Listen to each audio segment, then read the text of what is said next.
Thank you very much, guys. A bit of everything there. Looting, we've seen Morsis Mihi, of course, salvage in the previous rounds, but now a bit of looting as well.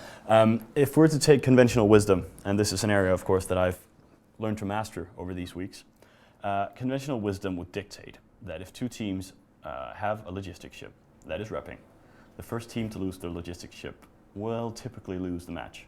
I can explain why that didn't happen. Can you? Yes. Oh, I'm so glad I hired you. Go ahead, Kill2. So, brilliantly, we're wondering if they switched their mod setup. Their ship setup was exactly the same, Solar Fleet, but the difference between the two setups was that Solar Fleet's logistics ship was a bait ship. It didn't rep anybody. And their battleships were set to cap transfer and run local tanks, which the Marauders are very good at, the Paladins. And the Abaddon was doing that as well. And the Guardian was just set up to tank. And so it absorbed damage for the entire first part of the fight while they broke down whoever they were playing. What was it? Oh, V3. The V3 team. The V3 team was set up to actually run logistics with their Oneros, but that wasn't enough repping. The Oneros isn't the highest logistics output anyway, but it just wasn't enough. So they broke them down slowly while the Guardian absorbed all their damage, and they could have run local tanks for a lot longer, so they really handled them. T-Days. If anyone's sitting at home wondering what is local tank, what is remote repairing, go ahead and just... Well, the local tanking would be modules that you fit in, sitting on these armour tanking, the low slot module, which is an armour repairer. And you run that with your own capacitor, and you can keep that running for as long as you have a capacitor, hopefully enough to keep you up. And then you have resistance modules on as well to increase the armour resistances so that your remote repairers actually help. They get more hit points back. Remote repairing is what the Guardians normally do, as well as the Oneros, which is that they have a module in their high slot, which you then use on a targeted ship, normally an ally, although we've seen with the drones that you can still put it on somebody else. And that is then used with a resistance and plates on another ship. So you're effectively trying to keep it alive remotely. It looks like on here that the Paladins were cap transferring to the Abaddon. We think we saw 8 guns on the Abaddon, which used all its high slots, so it wasn't doing anything cap transferring back. And obviously the Paladins, being Marauders, have got a huge cargo bay.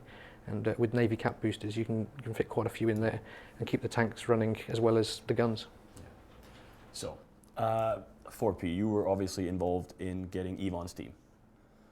Yes, I was. How important is that for like, we've just passed 300,000 subscribers now. How important is that digital, outlet for it? It's great. Steam has proved to be a really good place to sell EVE. Because what we found is that a lot of EVE players are also big into FPS. And Steam, obviously with the roots coming from that. Yeah. They seem to be attracting the right type of audience for EVE. Mm-hmm. So the Steam offer and the availability of EVE there is proven to be very valuable. Okay. So the Steam cooperation we have now is obviously valuable.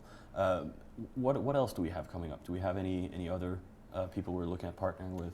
Right. Yeah. Well, us in sales, we're always looking out to partner with people. Yeah. We've done some bundling with video card manufacturers and such, and we are now working on a relationship with Dell and Alienware, which is going to be really interesting. Yeah. People are going to be able to have EVE installed when they buy a PC, a gaming PC from Alienware or Dell. Yeah. So, and we're going to be doing some really fancy stuff with the Alienware laptops. Okay. So you'll be able to buy an Alienware laptop. It has everything on, and you just log on and fly into Losec and kill people, basically.